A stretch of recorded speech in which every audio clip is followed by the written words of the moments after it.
सोचिए, आप अपने परिवार के साथ एक अच्छे रेस्टोरेंट में खाना खाने गए हैं। माहौल शानदार है, खाना गरम है, लेकिन अचानक आपकी प्लेट खुद ब खुद हिलने लगे, कुर्सियां खिसकने लगे और कोई अजीब सी साया आपको घूर रहा हो। ये कोई कहानी नहीं, बल्कि बिहार के एक असली रेस्टोरेंट की डरावनी सच्चाई है। आज हम आपको लेकर चलेंगे उस रेस्टोरेंट की खौफनाक रात में, जहां हर ग्राहक के लिए आखिरी खाना बन सकता है। पटना से करीब 40 किलोमीटर दूर एक पुराना रेस्टोरेंट है, शंकर भोजनालय। बाहर से देखने में एकदम आम, लेकिन रात होते ही इसकी दीवारों के पीछे जो होता है, वो किसी भूतिया हवेली से कम नहीं। एक रात एक परिवार, पति पत्नी और उनकी 8 साल की बेटी इस रेस्टोरेंट में खाना खाने पहुंचे। रेस्टोरेंट में बस वही 3 लोग थे और एक बूढ़ा वेटर।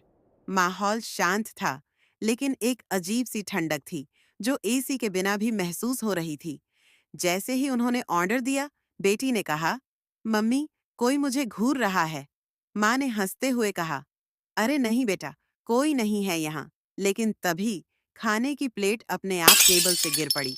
वेटर आया, लेकिन उसके हाथ कांप रहे थे। उसके होंठ थरथरा रहे थे, जैसे वो कुछ कहना चाहता हो, लेकिन डर के मारे चुप था। अचानक बिजली चली गई, अंधेरा छा गया। जब लाइट वापस आई, तो बेटी टेबल के नीचे छुपी हुई थी, कांपती हुई। उसने कहा, पापा, वो औरत वापस आ गई, वो मुझे बुला रही है। उसके कपड़े गीले थे और आंखें बहुत डरावनी थीं।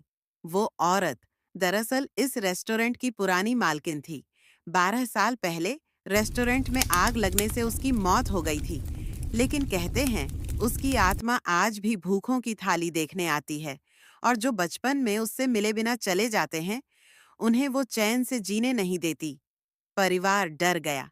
पति बोला, हम यहाँ से निकलते हैं अभी, लेकिन दरवाजा अपने आप बंद हो गया। रेस्टोरेंट की घड़ी उल्टी चलने लगी, किचन से चीखों की आवाज आने लगी, और फिर बेटी अचानक गायब हो गई। हर जगह खोजबीन के बाद वो मिली, उसी पुराने स्टोर रूम में, जहाँ किसी को जाने की इजाजत नहीं थी, और उसकी हथेली पर लिखा था, आखिरी थाली मेरी थी। उस दिन के बाद वो परिवार फिर कभी उस रेस्टोरेंट की ओर नहीं गया। लेकिन आज भी जो लोग रात के खाने में वहां जाते हैं, वो कभी-कभी खाने से ज्यादा किसी की नजरों की गर्मी महसूस करते हैं। अगर आप भी कभी शंकर भोजनालय जाए, तो ध्यान से खाना खाइए। क्या पता कोई और भी आपके साथ खाना बांटना चाहता हो। अगर आपको ये कहानी पसंद आई, तो जरूर सब्सक्राइब करें हमारे चैनल को, ताकि अगली डरावनी कहानी सबसे पहले आप तक पहुंचे।